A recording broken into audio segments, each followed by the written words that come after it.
periksa dong, harus diperiksa. Lanjut. Suntik bisa bikin gendut nggak? Di sini ada yang pakai KB suntik nggak?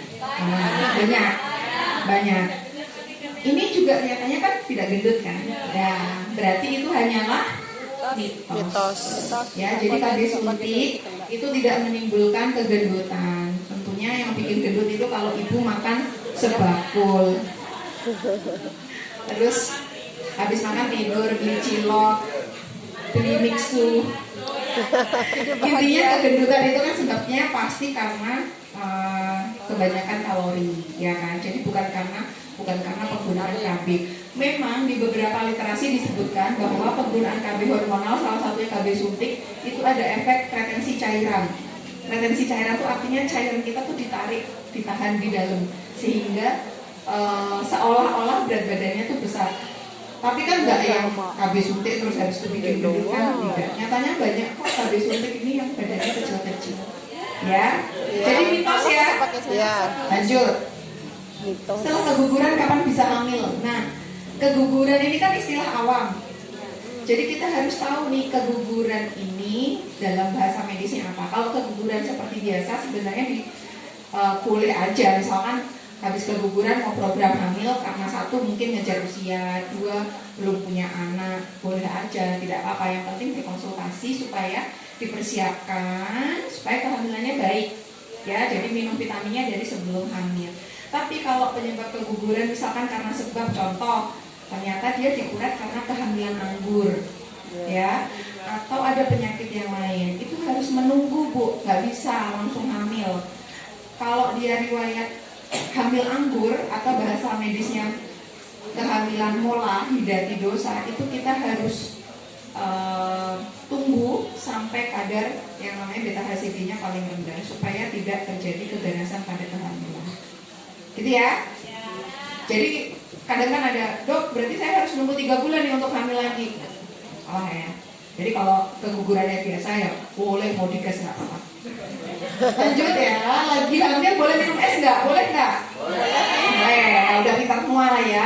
Jadi air putih mau dia panas dingin itu 0 kalori atau 0 kalori kecuali ibu tambahin susu, sirup, nah itu baru kalorinya berbeda. Jadi nggak ada istilahnya, jangan lagi mengajari masyarakat untuk bilang, wah bayinya besar pasti kamu sering minum es nih.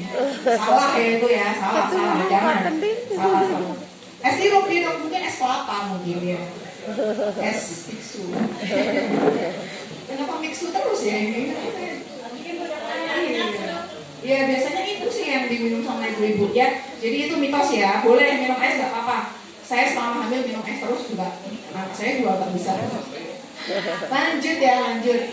Setelah melahirkan boleh pakai korset nggak? Boleh. Ya, kan kita ini kan kadang-kadang setelah pasca melahirkan banyak ya masyarakat di lingkungan itu kan pakai sabuk panas, sulit untuk mengontrol mulut. Contohnya habis lahiran, kok perutnya masih besar ya? Iya nggak? Iya. Jangan dilakukan ya. Kita harus menjaga supaya mood ibu hamil dan ibu menyusui itu paling bahagia. Ya, jangan menyindir atau jangan bikin stres. Jangan membuat pertanyaan-pertanyaan yang membuat sakit hati. Ya, jadi ya wajar perutnya besar. Kan dia hamil 9 bulan bukan 3 hari. Jadi ketika dia habis melahirkan pasti akan ada fase di mana perutnya menggelambir. Ya, bagi perempuan perubahan bentuk sendiri itu sudah mempengaruhi psikologisnya. Jangan ditambah dengan terpengaruh psikologisnya karena ucapan kita.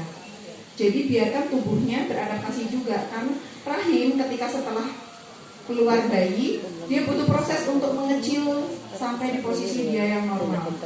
Gitu. Kalau misalkan tujuannya memakai korset supaya kelihatan langsing, sebenarnya saya tidak sarankan. Karena pemakaian korset yang terlalu ketat itu mengganggu semua organ-organ yang ada di dalam perut.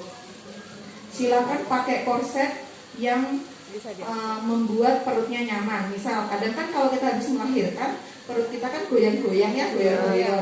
Nah, korset itu hanya untuk memfiksasi aja supaya perut kita tidak bergerak ke sana kemari, terutama bagi mereka yang habis persalinan operasi.